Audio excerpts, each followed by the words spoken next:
పలు నియోజకవర్గాల్లో ఆయన పర్యటిస్తూ పదే పదిగా ఆ సభల్లోన వాళ్ళు చేసిన అభివృద్ధి గురించి చెప్పుకోకున్నట్ల గుడ్డెల party, YSR Congress party MLA పైన, నాయకుల పైన పదే పదే ఆయన మాట్లాడడం చాలా బాధాకరమైన విషయము. అక్క జిల్లా అధ్యక్షురాలు నువ్వు, నీకు ఈరోజు ఏదో మహిళా కోట కింద జిల్లా అధ్యక్షురాలు వచ్చింది కూటమి ప్రభుత్వంలోనికి. కానీ కూటమి ప్రభుత్వం గత 2 సంవత్సరాలు అయ్యింది, కానీ మీరు ఇచ్చిన హామీలో ఎంతవరకు నెరవేర్చినారనేది మీరు ఆ సభలో మాట్లాడాలి. అదే కానీ నిన్న మీరు ఆలూరు నియోజకవర్గంలో వచ్చి వన్ టైం ఎమ్మెల్యే జీతం తీసుకుంటున్నాడు, ఎమ్మెల్యేకి దమ్ము ధైర్యం ఉందా లేదా అనేది నువ్వు ఆ సంభాషణలో నువ్వు మాట్లాడినావు. కానీ నువ్వు సభ పెట్టుకునేది నీ పార్టీ 2 సంవత్సరాలు పూర్తి చేసుకున్నావు, ఆ పథకాల గురించి నువ్వు చెప్పాలి. కానీ నువ్వు మా ఎమ్మెల్యే గురించి నీకు దమ్ము ధైర్యం ఉందా నీకు ఇంకా నీకు తెలియలేదనక, మళ్ళీ నువ్వు మా ఎమ్మెల్యే దమ్ము నీకు తెలియలేదా? ఒకసారి మీ నాయకుల్ని చంద్రబాబు నాయుడిని, లోకేష్ని అడగండి. మా పార్టీ దమ్ ఏందో, మా నాయకుడు అధినేత జగన్మోహన్ రెడ్డి దమ్ ఏందో, మా ఎమ్మెల్యే విపక్షాల దమ్ ఏందో మీ నాయకులు చెప్తున్నారు. ఎందుకక మా ఎమ్మెల్యే జెడ్పీటీసీకి గ్రేంగ్ అయినాడు. లాస్ట్ టైం 3 నెలల ఎలక్షన్లో 3 నెలల ముందు సీట్ ఇచ్చినాడు, బీఫార్మ్ ఇచ్చినాడు జగన్మోహన్ రెడ్డి, వచ్చి పోటీ చేసినాడు. మళ్ళీ బీఫార్మ్ ఇచ్చినాక చంద్రబాబు నాయుడు ఆలూరుకు వచ్చినాడు, నారా లోకేష్ పాదయాత్ర వచ్చింది. మళ్ళీ మా ఎమ్మెల్యే మీ నాయకులు అధినాయకులు వచ్చినా కానీ మా ఎమ్మెల్యే గెలిచినాడంటే మా ఎమ్మెల్యే దమ్ము నీకు అర్థమైంది కదా. ఇంకా మళ్ళీ నువ్వు దమ్ము గురించి మాట్లాడేది ఏందాక నాకు అర్థం కాలే. నువ్వు ఆలూరులో అభివృద్ధిని ఏదంటావు కదా, ఆలూరులో అభివృద్ధి మీరు పదే మీరు చర్చికి రండి. చర్చికి వద్దాక ఆలూరులో ఏ నియోజకవర్గంలో పోయినా, జిల్లాలో ఏ నియోజకవర్గంలో పోయినా ఫస్ట్ విలేజ్ లేకపోతే ఒక సచివాలయం, ఒక హెల్త్ సెంటరు, ఆర్బీకే 3 పక్కనే ఉంటాయి.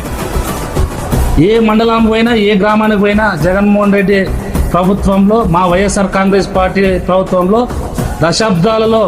దశాబ్దాలలో కట్టలేని ఆఫీసులు మేము కట్టినాం. మళ్ళీ మీరు 2 ఏళ్ళ 40 ఏళ్ళ చరిత్రను మీరు చెప్పుకుంటున్నారు కదా తెలుగుదేశం నాయకులు. ఏం చేసినారు గ్రామాల్లో? కనీసం 40 ఏళ్ళ చరిత్రలో నాడు నేడు కింద బాత్రూమ్లన్నా డోర్ అని పెట్టించినారక మీరు. చరిత్ర చెప్పుకుంటున్నారు 40 సంవత్సరాలు, మాకు ఉద్దేశించి 40 సంవత్సరాలని. ఎక్కడ అభివృద్ధి? ఎక్కడ జరిగింది అభివృద్ధి? ఏ గ్రామంలో పోదాం, ఏ నియోజకవర్గంలో పోదాం అంటున్నారు కదా. మీకు దమ్ము అంటే పెట్టండి, అంత గడ్డకు పెట్టండి, మనం పోదాము, మేము వస్తాం, మా నాయకులు వద్దు, మేము కార్యకర్తలు వస్తాం, ఏ గ్రామాల్లో పోదాం. అంతేందుక మేము వాలంటీర్లు పెడితే, మా అధినేత జగన్మోహన్ రెడ్డి వాలంటీర్ల వ్యవస్థ తీసుకుని వచ్చి గ్రామ స్వరాజ్యం పెడితే మీరు 10,000 జీతం ఇస్తామన్నారు వాలంటీర్లకి. ఎక్కడున్నారు వాలంటీర్లు? 10,000 జీతం ఎవరికి ఇస్తున్నారు మీరు? ఆమె ఎక్కడ పోయిందాక?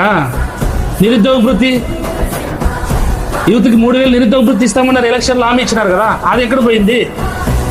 రైతు భరోసా కేంద్రానికి జగన్మోహన్ రెడ్డి 13,000 ఇస్తాడు, మేము 20,000 ఇస్తామని చెప్పాడు కదా మీ నాయకుడు. మరి 20,000 ఎవరు అకౌంట్లో పడినా 20,000 చెప్పండి అక్క. అమ్మ కూడా ఎంతమంది పిల్లలు ఉంటే అంతమందికి ఇస్తామన్నారు. మీ నాయకుడు విద్యాశాఖ మంత్రి నారా లోకేష్ సారే అన్నాడు ఆ రోజు. ఇది గతంలో ఎలక్షన్ టైంది, ఈ సంబంధించి 3 విడతలు మేము వేస్తామని చెప్తారు కదా. మళ్ళీ ఎక్కడాక ఒక్కసారి వేసిన 2 ఏళ్ళకి కానీ ఇంకా ఎక్కడ పోయింది అక్క మోడీ? స్కూల్ తెరిచినారు అక్క, పిల్లలు బీద పిల్లలు బుక్కులకు కానీ బట్టలకు కానీ కొనుక్కోవాలని ఇబ్బంది పడుతున్నారు. అది గమనించినారు, అది మాట్లాడినారు అక్క మీరు. ఏదన్నా అంటే గొడ్డెల పార్టీ అంటున్నారు. జగన్మోహన్ రెడ్డి రైతులకి ఎంత అభివృద్ధి చేసినాడో మేము చెప్తున్నాం. గ్రామాల్లో పోండి మీరు. ఉల్లి పంటకి ధర లేదు మీ ప్రభుత్వంలో, పత్తికి ధర లేదు, మిర్చికి ధర లేదు. మా ప్రభుత్వంలో మిర్చి 70,000 అమ్మినారు రైతులు, పత్తి 11,000 అమ్మినారు, మీ ఉల్లి 8,000 అమ్మినారక. మళ్ళీ మీరు ఎందుకు అమ్మిట్లేదు? రైతులకి ఎందుకు సాయం చేయట్లేదు మీరు? మీ ప్రభుత్వంలో 2 సంవత్సరాలు అయింది, ఉల్లికి రోడ్డును పారేసినారు రైతులు. ఉల్లి కానీ, మామిడి కానీ, పత్తి రైతులు కానీ ఎంత ఇబ్బంది పడుతున్నారు. మేము చేసినాం, ఏం చేసినారు మీరు అభివృద్ధి? ఎక్కడ చేసినారు మీరు అభివృద్ధి? పోదాం, ఏ విలేజ్లో పోదాం. మీరు ఛాలెంజ్ దమ్ముంటారు, మీరు దమ్ముంటే రండి, మీరు డేట్ పెట్టండి, మేము వస్తాము. మీరు డేట్ ఫిక్స్ చేయండి. అధికారం మీ చేతిలో ఉంది కదా, డిపార్ట్మెంట్ మీ చేతిలో ఉంది కదా. మీకు దమ్ము ఉంటే, కూటమి నాయకులకు దమ్ము ధైర్యం ఉంటే ఏ గ్రామాల్లో పోదాము చెప్పండి, అభివృద్ధి గురించి మాట్లాడదాం. ఇంకుడి సబ్సిడీ మా నాయకుడు రైతులకి పంట దెబ్బతింటే, వర్షాలు వచ్చి దెబ్బతింటే లక్షలు ఇంకుడి సబ్సిడీ ఇచ్చి ఆదుకున్నాడు జగన్మోహన్ రెడ్డి వైఎస్ఆర్ కాంగ్రెస్ పార్టీలో. మీరు ఈరోజు అభివృద్ధి గురించి మాట్లాడే కూటమి నాయకులు, గొడ్డెల పార్టీ కార్యకర్తలు, మా నాయకుడు ఆ రోజు పార్టీ నాకు ఓటు వేయకున్నా అర్హత లేకున్నా పర్వాలేదు, ప్రతి పేదవాడికి పథకాలు అందాలనే కాన్సెప్ట్ మా జగన్మోహన్ రెడ్డిది. అట్లాంటి నాయకుడి కింద మేము పనిచేస్తున్నాం. మా ఎమ్మెల్యేలు కానీ మేము కానీ గర్వంగా చెప్తున్నాం. మేము వాలంటీర్లు పెట్టి ఫస్ట్ తెలుగుదేశం కార్యకర్తలకి, తెలుగుదేశం నాయకుల ఇంట్లకి మేము అభివృద్ధి పథకాలు అందించినాం. మా ఘనత అది. మీరు ఈరోజు ఏమి మాట్లాడుతున్నారు? మీరు ఏది మాట్లాడినా పార్టీలకు ఖచ్చితంగా పార్టీలకి ఇది విధంగా కించపరిచే విధంగా మీరు మాట్లాడుతున్నారు. ఎక్కడ అభివృద్ధి లేదంటే మీరు చెప్పి ఏం తెచ్చినారు? ఏ బిల్డింగ్ తెచ్చినారు? ఏ నియోజకవర్గంలో కూటమి ప్రభుత్వం, మీరు కూటమి ప్రభుత్వం వచ్చినాక ఏ బిల్డింగ్ తెచ్చినారు చెప్పండి. మేము చెప్తున్నాం, ప్రతి నియోజకవర్గంలో హెల్త్ సెంటర్ కానీ, ఆర్బీకే కానీ, సచివాలయం కానీ, వాలంటీర్ వ్యవస్థ కానీ, గ్రామ సచివాలయం కానీ, ఇంతమందిని మేము అవకాశం కల్పించినాం యూత్కి. అభివృద్ధి మీరు ఇది చేస్తాం సభలో మీరు పెట్టుకోండి. మీరు ఏం చేసినారు? సూపర్ 6 అన్నారు. ఎక్కడుంది సూపర్ 6? 5 పథకాలు పూర్తి చేసిందన్నావు కాక, గుడిసికి ఇష్టమాక. మేము చర్చకి రెడీగా ఉన్నాం. మీరు దమ్ము ఉంటే మీరు ఇచ్చిన హామీలు అన్నీ ఎన్ని చేసినారు చెప్పండి. 2 సంవత్సరాలకి అంటారు కదా, 2 సంవత్సరాలు ఏం చేసినారు మీరు? ఎక్కడ చర్చ పెట్టుకుందామని చెప్పండి. మంత్రాలయం పోతే సిద్ధమా చర్చకి అంటావు, ఆదోన్లో వస్తే సిద్ధమా చర్చకి అంటావు, ఆలూరులో వస్తే సిద్ధమా చర్చకి అంటావు. ఇష్టమాకు జిల్లా అధ్యక్షురాలకి మీకే దమ్ము ధైర్యం ఉంటే చర్చకి పెట్టండి. మా నాయకులతో మేము వస్తాం. మీరేం అభివృద్ధి చేసినారో, మేము అభివృద్ధి ఏం చేసినామో చెప్తాం. అభివృద్ధిలో ఇప్పుడు ఈరోజు 2 సంవత్సరాలు గవర్నమెంట్ వచ్చింది, కూటమి ప్రభుత్వం ఏర్పడి ఎక్కడ కానీ అభివృద్ధి చేయలే. ఏ పథకం కానీ ప్రజలకు అందలే. ఒక్కసారి మీరు ప్రజలకు తిరగండి. మేము తిరిగినాం కదా, గడప గడప తిరిగినాం. గడప గడప తిరిగినాము. 5 ఏళ్ళు మేము ప్రజల్లోనే ఉన్నాం నిత్యంగా. వైఎస్ఆర్ కాంగ్రెస్ పార్టీ ఎమ్మెల్యేలు, మినిస్టర్లు, ఎంపీలు అందరికీ తిరిగినాం. మా నాయకుడు ఇంట్లో బొండు పెట్టలేదు ఏ ఎమ్మెల్యేది కానీ. ఏ పథకం కావాలన్నా ప్రజలతో పోయి మీరు తిరగండి, తెలుస్తుంది గడప గడపన్న. మా నాయకుడు నువ్వు దమ్ము లేదంటావా? మా నాయకుడు జెడ్పీటీసీ అయినాడు. 3 నెలలకే బీఫార్మ్ ఇస్తే తెచ్చి ఆలూరులో బీఫార్మ్ నామినేషన్ వేస్తే ఎమ్మెల్యే అయినాడాక.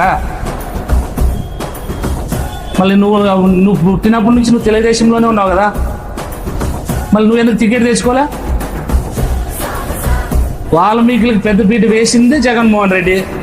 జిల్లాలో పెద్ద పెద్ద పదవులు ఇచ్చినాడు. ఒక మినిస్టర్ ఇచ్చినాడు, ఒక మేయర్ ఇచ్చినాడు, ఒక ఎమ్మెల్సీ ఇచ్చినాడు, ఒక గంధాలయ చైర్మన్ ఇచ్చినాడు. తెలుగుదేశం ప్రభుత్వం వాల్మీకులు ఎంచేపున్న సారాయి కాశకి, ఫ్యాక్షన్కి అంకితం చేసింది.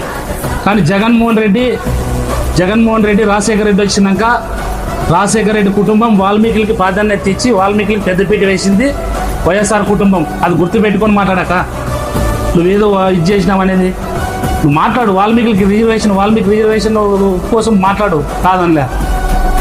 జగన్మోహన్ రెడ్డి తీర్మానం చేసి పార్లమెంట్ పంపించినాడు కదా, మళ్ళీ నువ్వు జిల్లా అధ్యక్షురాలు కాక నువ్వు మాట్లాడుకుంటే మాకు కానీ వాల్మీకులు దండిగా ఉన్నారు. వైఎస్ఆర్ కాంగ్రెస్ పార్టీలో మీరు ఏదో కుల రాజకీయం చేసి మప్పి పెట్టేది కాదు. స్థానిక ఎలక్షన్లు వస్తున్నాయి, ఏది మాట్లాడితే అది చెల్లుతుందనే కాదు.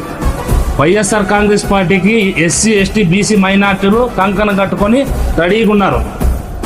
నువ్వు అంటున్నావు కదా సాయిప్రసాద్ రెడ్డికి సీటు రాదు, ఇది ఫస్ట్ టైం లాస్ట్ టైం గోయిందా అంటావు కదా. సాయిప్రసాద్ రెడ్డి వరకు వద్దాక సాయిప్రసాద్ రెడ్డి ఒకసారి ఓడించిందానికి నీకు అంత భయం ఉంది. సాయిప్రసాద్ రెడ్డి అంటే నువ్వు సాయిప్రసాద్ రెడ్డి వరకు వద్దు. నీకు ఒకసారి సాయిప్రసాద్ రెడ్డి ఓడించిందానికి ఈ పొద్దుకు కానీ సాయిప్రసాద్ రెడ్డి అంటే నీకు భయం వచ్చింది. స్థానిక ఎలక్షన్లో నువ్వు ఏ మండలం జడ్పీటీసీ అనుకుంటావు జిల్లాలో తీసుకో, కౌన్సిలర్ తీసుకో, ఏ వార్డు అనుకుంటే వద్దు. సాయిప్రసాద్ రెడ్డి వద్దు, మేము వస్తాం కార్యకర్తలు. ఒక్కసారి అని గెలిచినావు ఏ వార్డులోనైనా నువ్వు. విరూపాక్షాన్ని అంతలేసిన నాయకుడు ఎమ్మెల్యే ఈరోజు ఆయన నువ్వు దమ్ము లేదంటావా? ఇప్పుడు దమ్ము అనేది మీ నాయకుడు ఆలూరు ఎందుకు మార్చినాడు చెప్పు. ఆలూరులో ఎమ్మెల్యే మీద సరైన దమ్మున్న నాయకులు లేదనే కదా ఇన్ఛార్జ్ మార్చినాడు కదా. మళ్ళీ మంత్రాలయం ఎందుకు మార్చినాడు అక్కయ్య?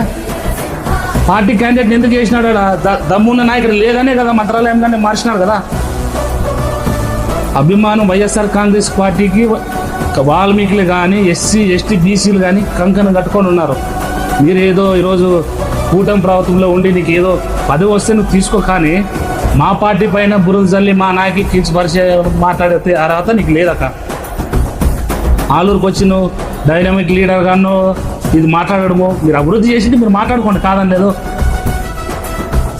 ఒక్కసారి మాట్లాడక రాజ్యాంగాన్ని చదువు, నువ్వు అర్థమవుతుంది. రాజ్యాంగంలో ఏ కోణాలు ఉన్నావో చెప్తుంది. ప్రోటోకాల్ ఎవరికి ఉంటుంది అక్కడ? ఎమ్మెల్యేకి ఉంటుందే, ఇన్ఛార్జ్కి ఉంటుంది ప్రోటోకాల్. గవర్నమెంట్ ఉండదని ఎస్ఐల్ని, సిఎల్ని పక్కన పెట్టుకొని ఎమ్మెల్యేకి ప్రోటోకాల్ ఉంటుంది, ఇన్ఛార్జ్కి ప్రోటోకాల్ ఉంటుంది.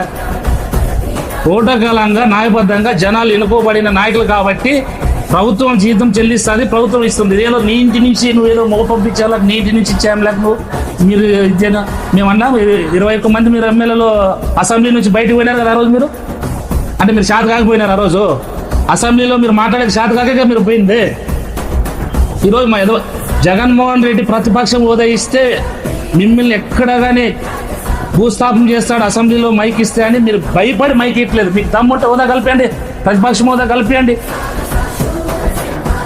బయట మీరు ఎందుకు మాట్లాడుతున్నారు? ప్రతిపక్ష హోదా కల్పిస్తే అక్కడ ఎవరికి తెలుసా మీరేం చేసినారు, జగన్మోహన్ రెడ్డి ఏం చేసినారు, మా ప్రభుత్వం ఏం చేసింది తెలిసిపోతుంది.